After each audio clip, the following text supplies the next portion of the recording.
J. Robert Oppenheimer was not born into war, destruction, or politics. He was born into wealth, intelligence, and curiosity. But destiny had chosen him for something far greater and far darker. His life became one of the most fascinating and tragic stories in modern history. He was born on April 22, 1904, in New York City. His father was a successful businessman, and his mother was an artist.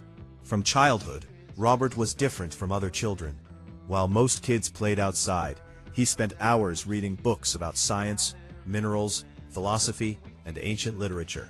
He loved learning more than anything else in the world. As a young boy, Robert was extremely shy and socially awkward. He struggled to make friends. Some classmates even bullied him because he looked weak and quiet. But inside his mind, a storm of intelligence was growing. Teachers quickly realized that he was no ordinary student.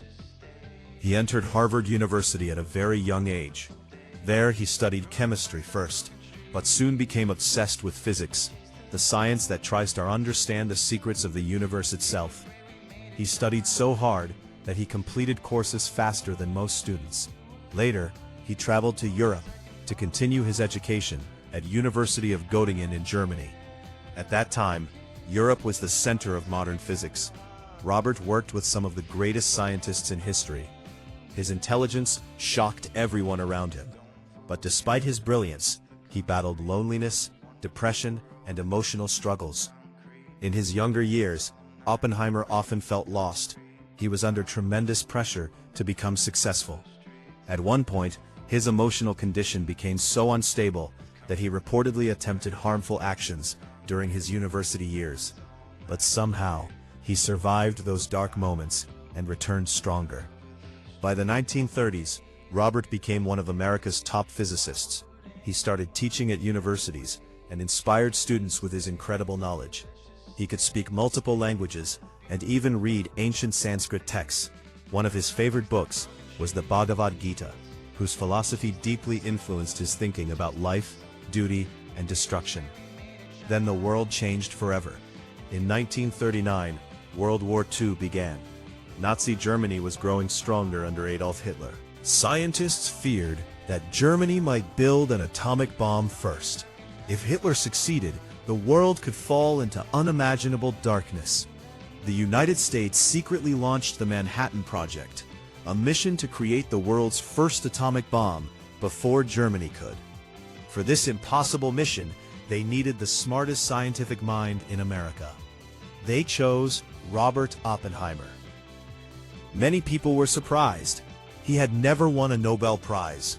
He was not the most famous scientist, but he possessed something rare: the ability to unite brilliant minds together. He could understand both science and leadership. Oppenheimer moved to a secret laboratory in Los Alamos. There, thousands of scientists, engineers, and soldiers worked day and night under extreme secrecy. Nobody knew if the bomb would even work. Every mistake could mean disaster. The pressure was enormous. Oppenheimer barely slept. He smoked continuously, worked endlessly, and pushed his body beyond its limits. Yet, he inspired everyone around him. Under his leadership, humanity entered a completely new age, the nuclear age. Finally, on July 16, 1945, the team prepared for the first nuclear explosion in history, the Trinity Test. The desert was silent. Scientists waited nervously.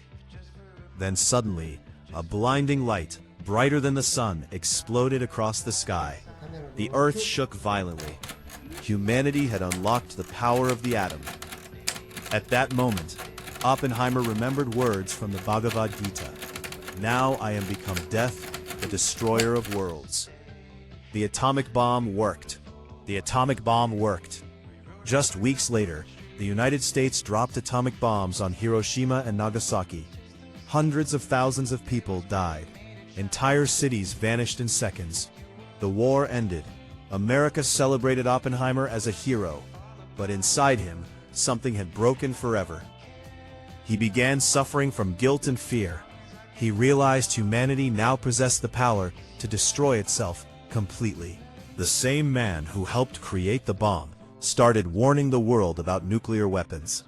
During the beginning of the Cold War, the US government wanted to build even more powerful hydrogen bombs.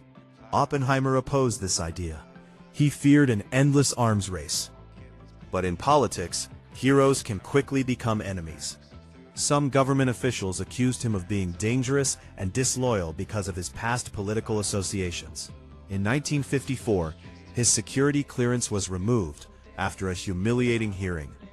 It destroyed his reputation and deeply hurt him emotionally. The man who helped America win the war was suddenly treated like a threat.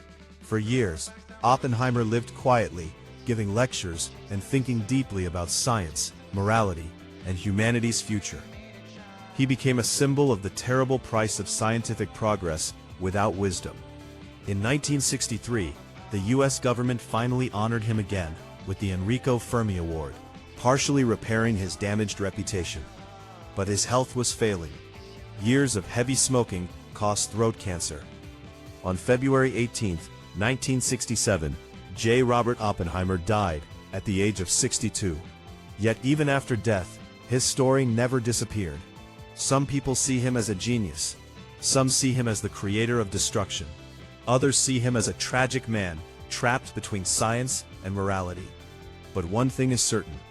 J. Robert Oppenheimer changed human history forever. His life was not simply about creating a bomb. It was about the dangerous moment when humanity became powerful enough to destroy itself. And that is why the world still remembers his name today.